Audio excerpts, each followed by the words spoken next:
Welcome to the 4th Annual Heritage Freedom Flag Day for the Republic of Vietnam. It is my honor to be here today. I'm so happy that we could share to remember the sacrifices that have been made so that you and I can be free. I came to the United States in 1975 when I was 4 years old. I had my hardships living in a foreign country, but nothing would have compared if my parents had not moved to the US.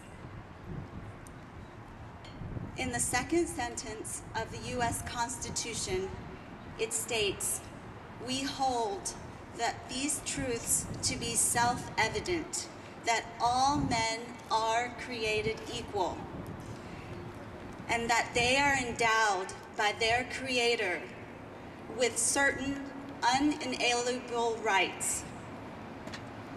Among these are life, liberty, and the pursuit of happiness. This is our basic human right as a U.S. citizen." I believe that most Americans take their human rights for granted. Today, we have freedom of speech. We are allowed to have our own beliefs and worship our own God.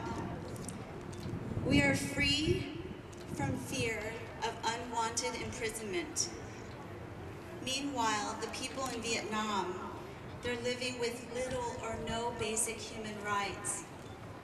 They have no democracy, they have no freedom.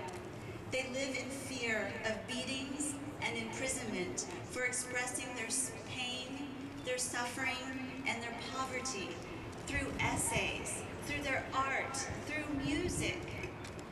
Here are examples of 3 of our countrymen who have been persecuted for trying to exercise their basic human rights in Vietnam.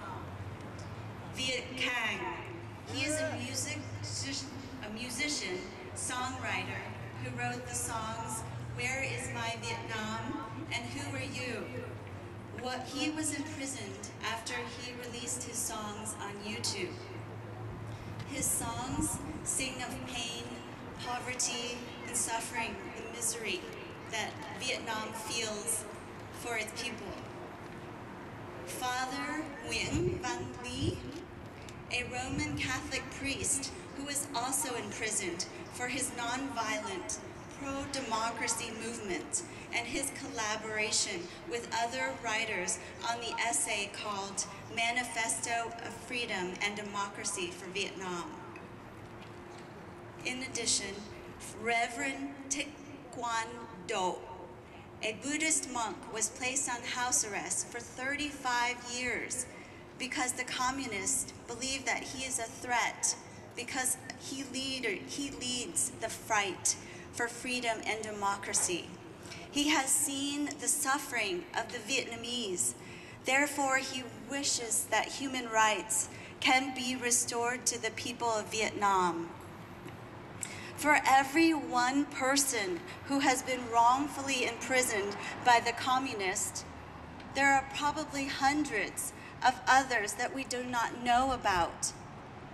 Every life counts.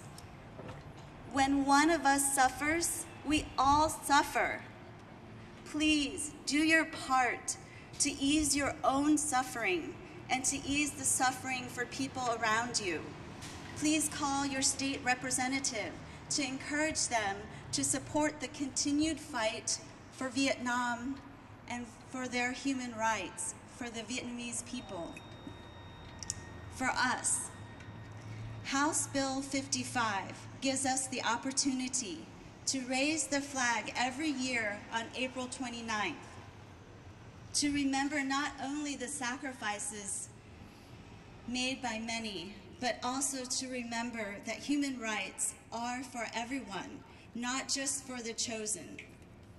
As we raise the flag, remember Viet Cong. As we raise the flag, remember Father Nguyễn Văn Lý. As we raise the flag, we remember Reverend Thích Quan Do. As we raise the flag, remember that human rights is worth the sacrifice.